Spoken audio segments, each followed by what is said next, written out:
आदरणीय सभापति जी, इस देश ने लंबे अरसे तक तुष्टीकरण की राजनीति भी देखी।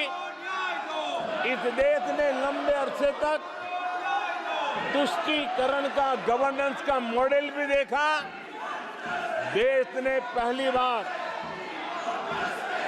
सेक्युलरिज्म का एक पूरा हमने जो प्रयास किया और वो हमने तुष्टीकरण नहीं, संतुष्टीकरण और संतुष्टीकरण के विचार को लेकर के हम चले हैं। और जब हम संतुष्टीकरण की बात करते हैं तो इसका मतलब है कि हर योजना का सैचुरेशन, गवर्नेंस की आखिरी व्यक्ति तक पहुंचने की हमारी जो संकल्पना है, इसको परिपूर्ण करना। और जब हम सैचुरेशन के सिद्धांत को लेकर चलते हैं, तब सैचुरेशन सच्चे अर्थ में सामाजिक न्याय होता है। सैचुरेशन सच्चे अर्थ में सेक्युलरिज्म होता है। और उसी को देश की जनता ने हमें तीसरी बार बिठा करके मोहर लगा दी है।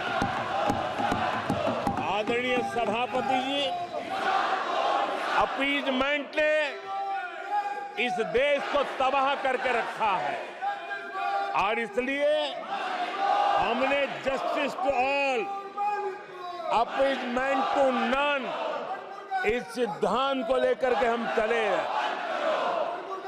आदरणीय सभापति जी, 10 साल के हमारे कार्य को देखने परखने के बाद भारत की जनता ने हमारा समर्थन किया है। आदरणीय सभापति जी, हमें फिर एक बार 140 करोड़ देशवासियों की सेवा करने का मौका मिला है। आदरणीय सभापति जी, इस चुनाव ने इस बात को सिद्ध किया है कि भारत की जनता कितनी परिपक्व है। भारत की जनता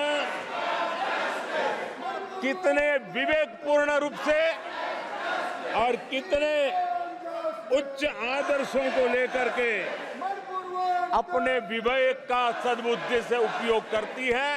और उसी का नतीजा है कि आज तीसरी बार हम आपके सामने, देश की जनता के सामने नम्रता पूर्वक सेवा करने के लिए उपस्थित हुए हैं। आदरणीय सभापति जी, देश की जनता ने हमारी नीतियों को देखा है, हमारी नियत, हमारी निष्ठा, उस पर देश की जनता ने भरोसा किया है। आदरणीय सभापति जी, इस चुनाव में हम जनता के बीच एक बड़े संकल्प के साथ देश की जनता के पास आशीर्वाद मांगने के लिए गए थे। और हमने आशीर्वाद मांगा था विकसित भारत के हमारे संकल्प के लिए।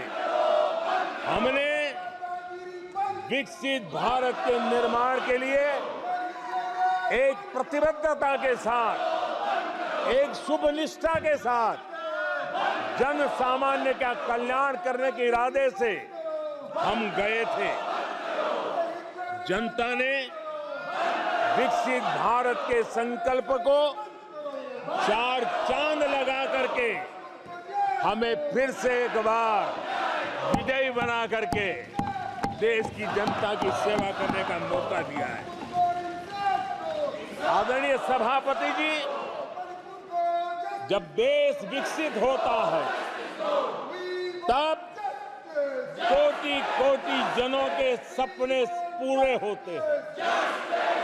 देश जब विकसित होता है तब कोटि कोटि जनों के संकल्प सिद्ध होते हैं।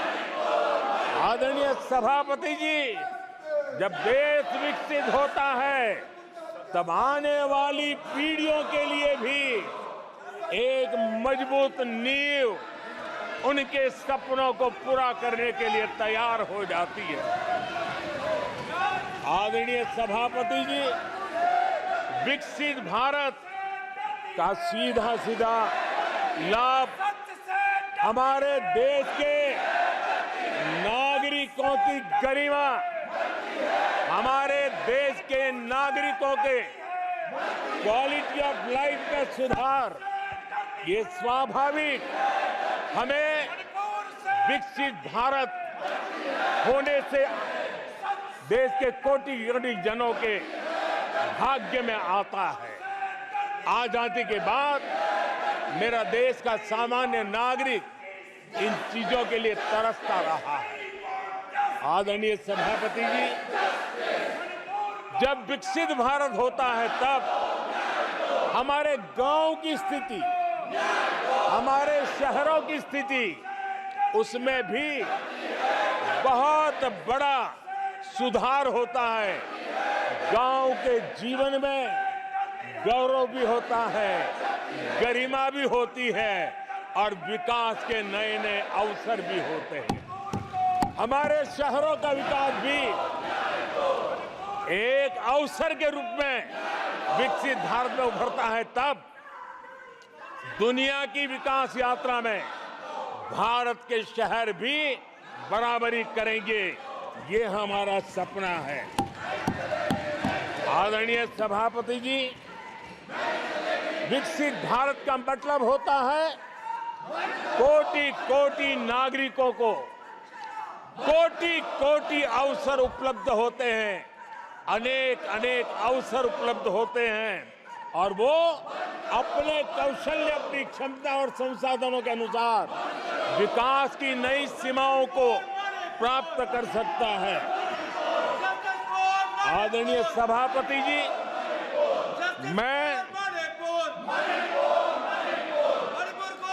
आदरणीय सभापति जी,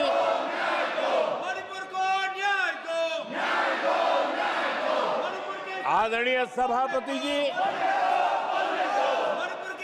मैं आज आपके माध्यम से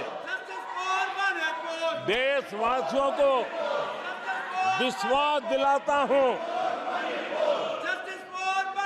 मैं देशवासियों को विश्वास दिलाता हूं कि विकसित भारत के जिस संकल्प को लेकर के हम चले हैं, उस संकल्प की पूर्ति के लिए हम भरसक प्रयास करेंगे, पूरी निष्ठा से करेंगे, पूरी ईमानदारी से करेंगे और हमारा समय का पल पल और हमारे शरीर का कण कण हम देशवासियों को विकसित भारत के सपने को पूरा करने के लगाएंगे।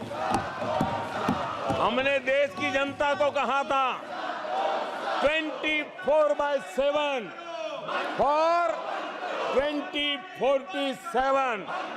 आज मैं इस सदन में ही दोहराता हूं कि हम उस काम को अवश्य पूरा करेंगे। आदरणीय सभापति जी, 2014 के उन दिनों को याद कीजिए। उन 2014 के उन दिनों को याद करेंगे तो हमारे ध्यान में आएगा कि हमारे देश के लोगों ने उनका आत्मविश्वास खो चुका था, देश निराशा की गर्त में डूब चुका था। ऐसे समय 2014 के पहले देश ने जो सबसे बड़ा नुकसान भुगता था, जो सबसे बड़ी अमानत खोई थी, वो था देशवासियों का आत्मविश्वास। और जब विश्वास और आत्मविश्वास खो जाता है, तब उस व्यक्ति को, उस समाज को, देश को खड़ा होना मुश्किल हो जाता है। और उस समय सामान्य मानवी के मुंह से यही निकलता था कि वो इस देश का कुछ हो नहीं सकता। उस समय हर जगह पे ये 7 शब्द सुनाई देते थे, इस देश का कुछ नहीं हो सकता। यही शब्द 2014 के पहले सुनाई देते थे। भारतीयों की हताशा के इन 7 शब्द एक प्रकार से पहचान बन गए थे। उस समय आए दिन अखबार खोलते थे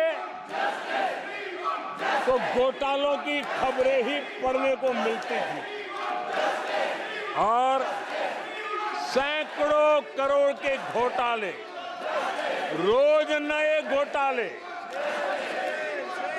घोटालों से स्पर्धा, ये घोटालेबाज लोगों के घोटाले, इसी का एक कालखंड था।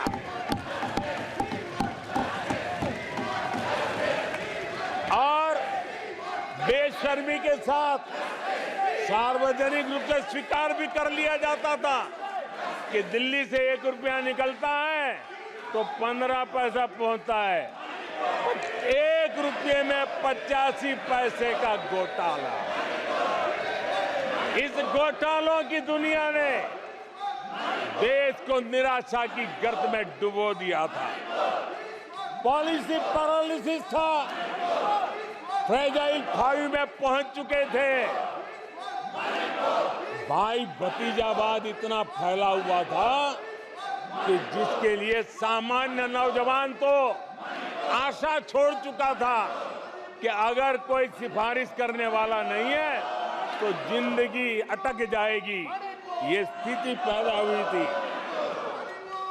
गरीब को घर लेना हो, हजारों रुपए की रिश्वत देनी पड़ती थी। आदरणीय सभापति जी, अरे गैस के कनेक्शन के लिए मेंबर पार्लियामेंट के यहाँ, सांसदों के यहाँ अच्छों को चक्कर काटने पड़ते थे और वो भी बिना कट के लिए गैस के कनेक्शन नहीं मिलते थे। आदरणीय सभापति जी, मुफ्त राशन भी पता नहीं कब बाजार में दुकान पर बोर्ड लटक जाए, हक का राशन नहीं मिलता था, उसके लिए भी रिश्वत देनी